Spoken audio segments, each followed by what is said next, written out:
रहस्यमयी राक्षस, कुल और खून की पुकार। पिछले एपिसोड में आपने देखा रक्षित और उसकी टीम सप्त चक्र की दूसरी परीक्षा वायु मंदिर को पार करके एक रहस्यपूर्ण शक्ति के संपर्क में आए। हवा की ऊर्जा को साधने के बाद रक्षित की चेतना में अजीब से चित्र उभरने लगे। एक नगरी जो उसने कभी देखी नहीं पर फिर भी पहचानी पहचानी लगती थी।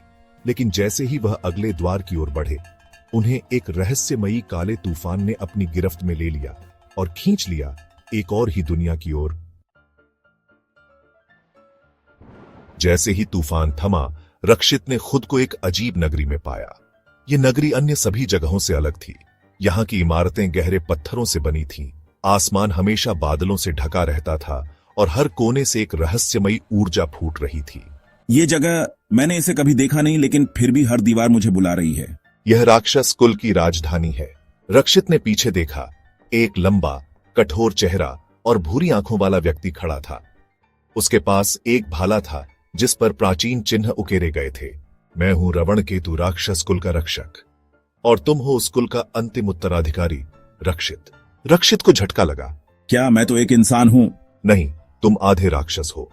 तुम्हारे पिता राक्षस कुल के महान योद्धा थे और तुम्हारी मां मानव कुल से थीं।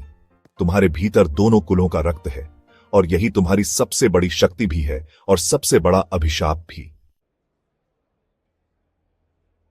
रवणकेतु ने रक्षित को एक विशाल कक्ष में ले गया जहां दीवारों पर राक्षस कुल की गाथाएं चित्रित थीं।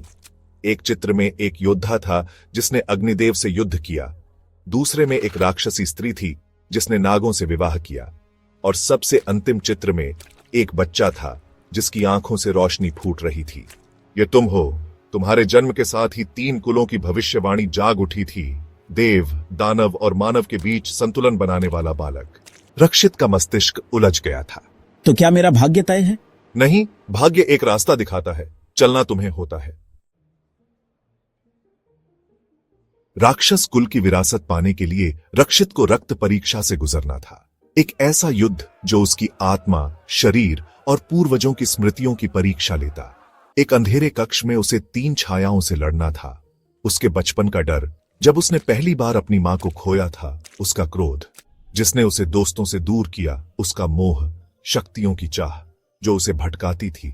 हर एक छाया के साथ युद्ध में रक्षित ने महसूस किया कि असली युद्ध बाहर ही नहीं बल्कि आत्मा के भीतर है।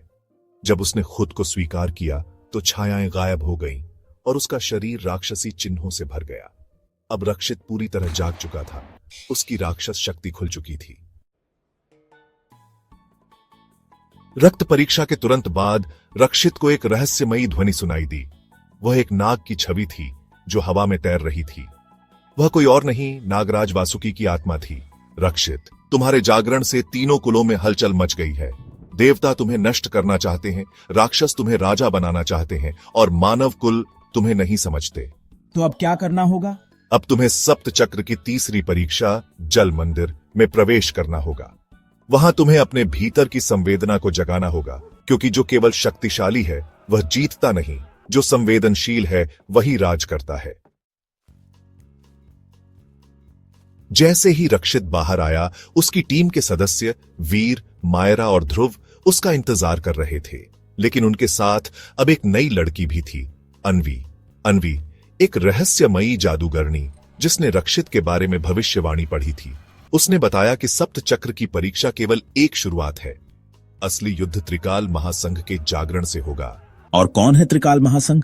तुम्हारा सबसे बड़ा शत्रु और तुम्हारा ही दूसरा रूप। स्टोरी पसंद आई तो लाइक करें और ऐसी ही रोमांचक कहानियों के लिए चैनल को सब्सक्राइब करें। मिलते हैं नेक्स्ट एपिसोड में। तब तक के लिए गुड बाय।